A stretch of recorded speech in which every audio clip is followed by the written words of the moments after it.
Alright lads, we've got a lot to talk about today and it's no exactly cheerful stuff. Celtic took a heavy Fivione beating off Ajax last night in the Como Cup.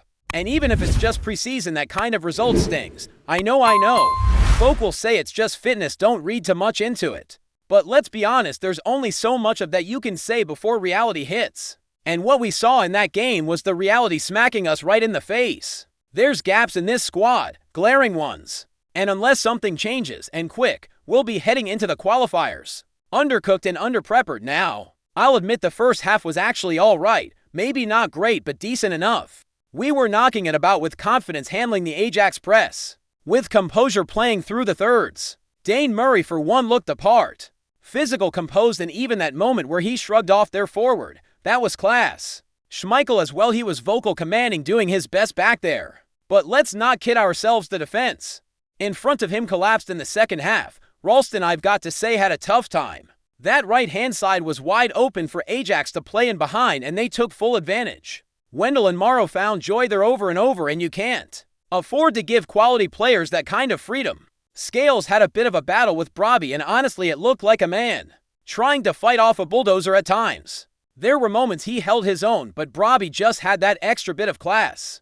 The kind of player who can pin a defender, hold up play and bring others into it with ease, and when you compare that to what we've got up top, it's chalk and cheese. Ida, what can you say about him? He's a proper enigma. Some moments he holds it up well, shields the ball, and even managed to spin and get us up the pitch a couple of times.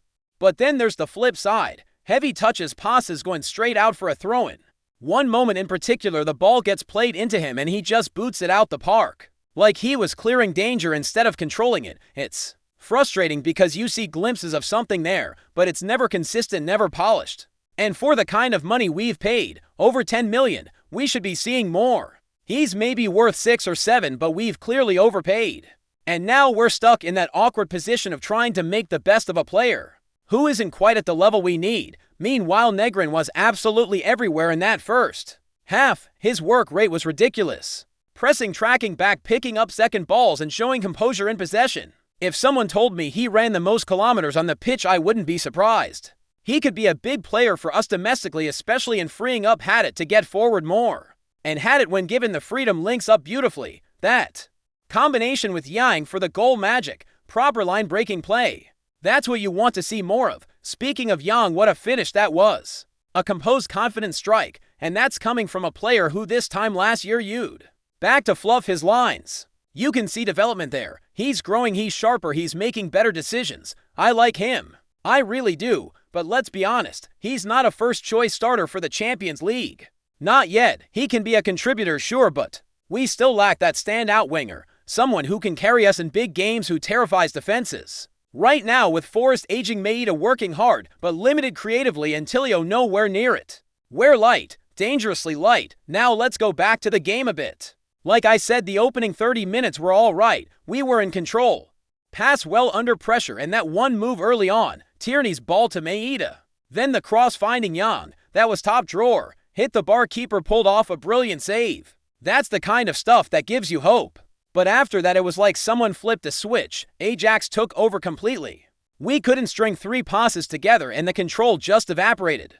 And I get it, Ajax are a top-level European side. They've got quality and you can't give them an inch. But it wasn't just that they were better. It was that we looked like we ran out of steam, out of ideas, and out of confidence. Second half especially, they cut through us at will. Every time they came forward, they looked dangerous. Their transitions were rapid, sharp, and intelligent, and that's what's missing from us right now. That extra bit of quality.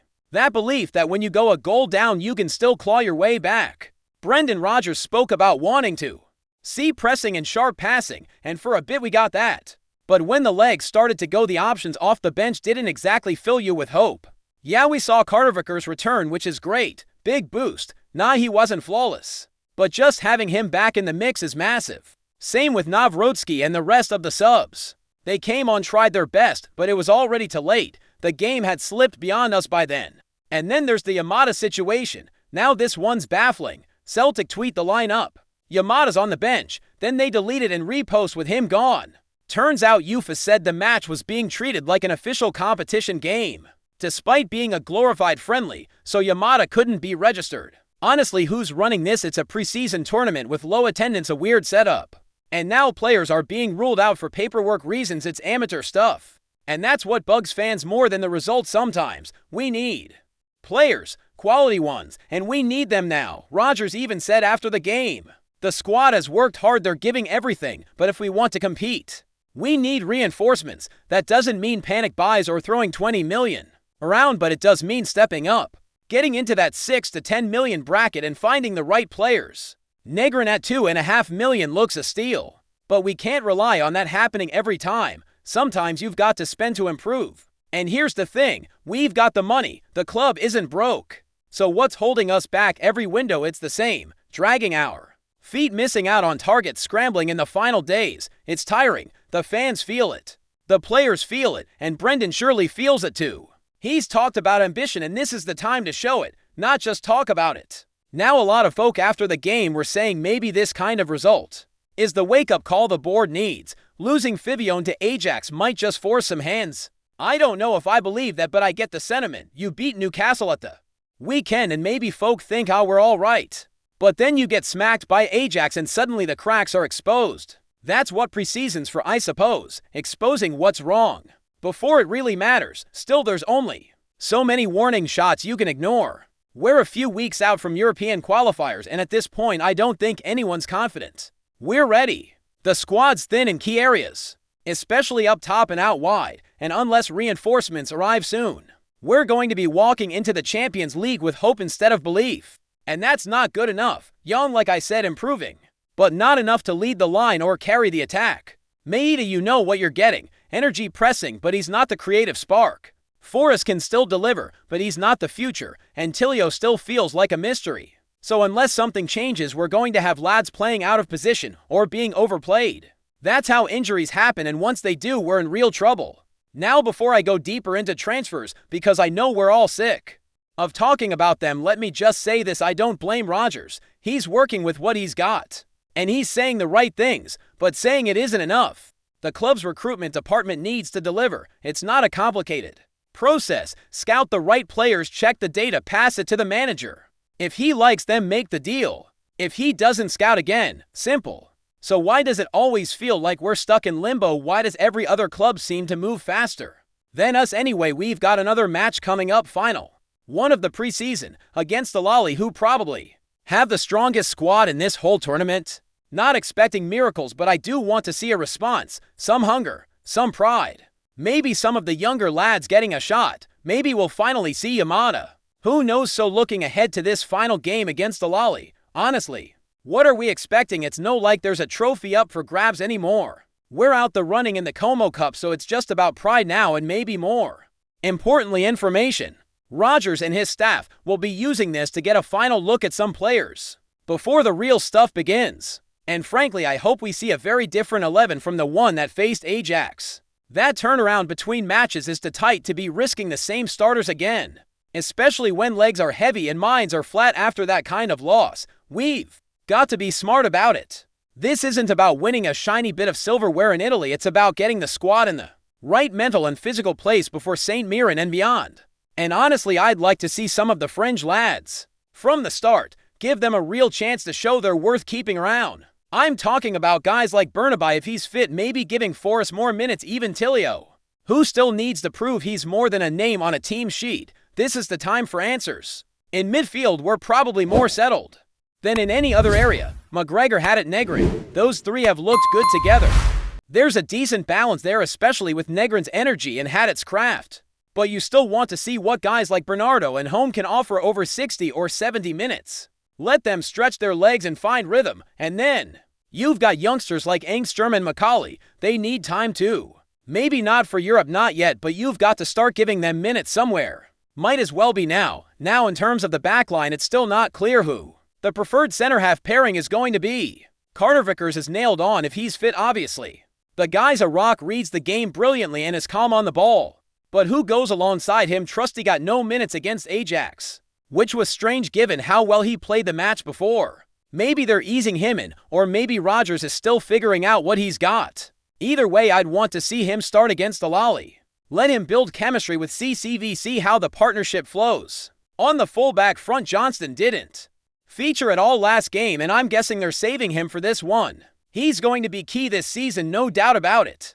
Tierney got 45 minutes against Ajax, looked sharp, and he'll likely play another half here. Then you've got to decide what you're doing with backup options. Are Bernabei and Ralston still reliable, or do we need to dip into the market again up top? It's the same story we've been repeating for weeks. We need goals, and we need someone we can trust to get them. Ida, for all the effort, isn't that guy yet, and I'm not sure if he ever will be at this level.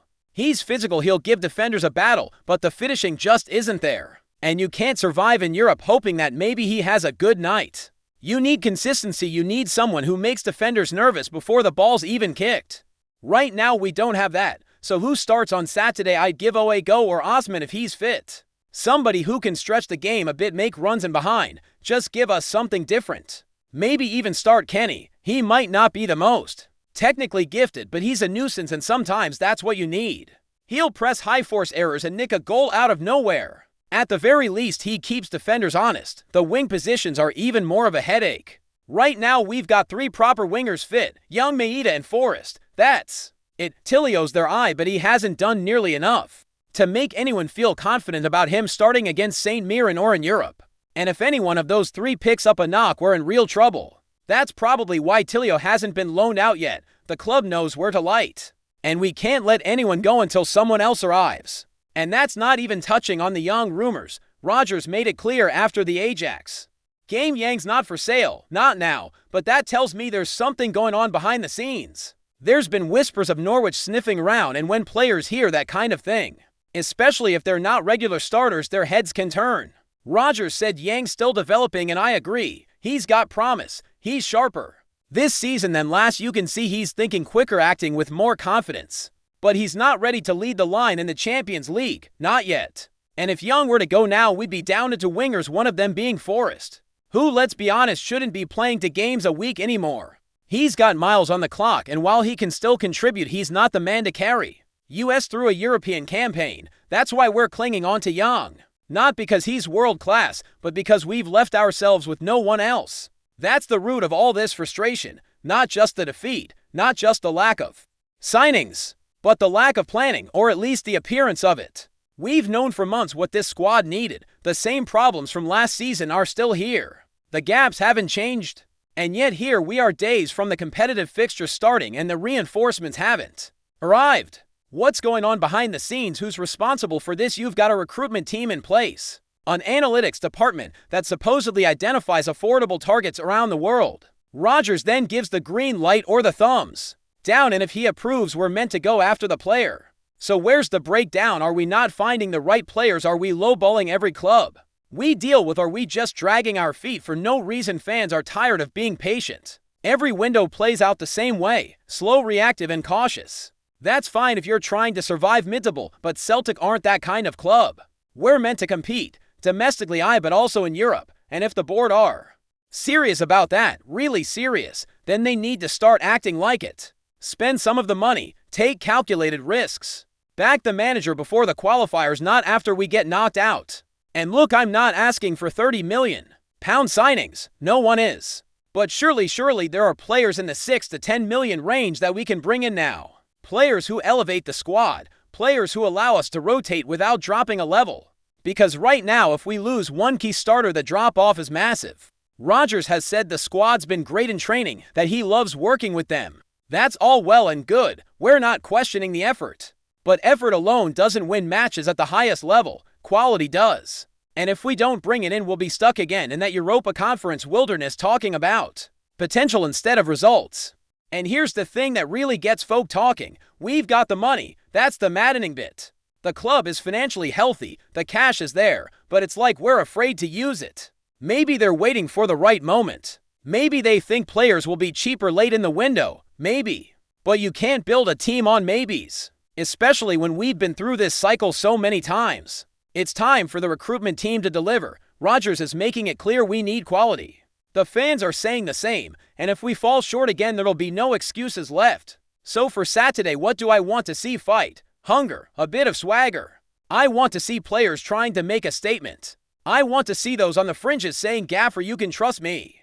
Not just because it's a friendly, but because it's the last chance before the real stuff begins. And I want to see Yamada. We were robbed of seeing him last match due to that ridiculous UEFA registration mess. But now that it's sorted, give him a run, 45 minutes at least. Let's see what he's got. Same goes for guys like Ingles and Macaulay. They might not be regulars yet, but every minute they get now helps prepare them for when they are. In terms of a lineup, I'd be surprised if any of the Ajax starters are on from the beginning. Expect a rotated side. Sinisalo in goal, maybe Johnston and Tierney at fullback, Trusty and CCV at the back. Midfield 3 of Bernardo home and maybe Ingles, and up front who knows. Forrest and Tilio out wide, Osman or Kenny through the middle. That's the kind of mix I'd expect. Not because it's the strongest side, but because it's the one that needs minutes. Then after that it's all eyes on the competitive start. St. Mirren away, that's where it begins. And if we haven't brought in at least 2 or 3 quality players by then, well, buckle up.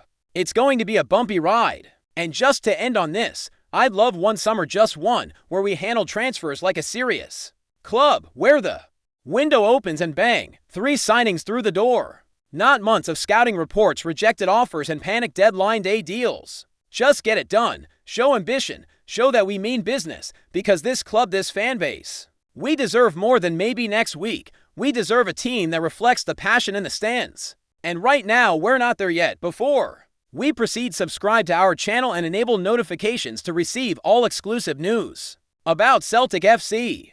Don't miss any details about your favorite team. It's extremely important for Celtic FC fans. Whispers from Parkhead suggest that Celtic may be preparing to make a double move in the transfer market, with BOJAN, MIOVSKI and THEO BAIR reportedly catching the eye of Brendan Rodgers' scouting team. Though nothing has been confirmed officially, sources close to the club hint that discussions may be further along than most think. MIOVSKI, the prolific North Macedonian striker who lit up Pittodrie with Aberdeen last season, has been on the radar of several clubs across Europe, but it's understood that Celtic are among the most serious contenders. His eye for goal and sharp movement in the box could be just what the Hoops are looking for as they gear up for a tough domestic campaign and another European run. THEO BAIR, the Canadian forward currently with Motherwell, is another name floating about in transfer talk. Known for his physical presence and hold-up play, BAIR's recent form has impressed many within the Scottish game. Some insiders suggest that Celtic view him as a strong squad option, perhaps a wild card to offer something different off the bench. While there's been no official word from Celtic Park,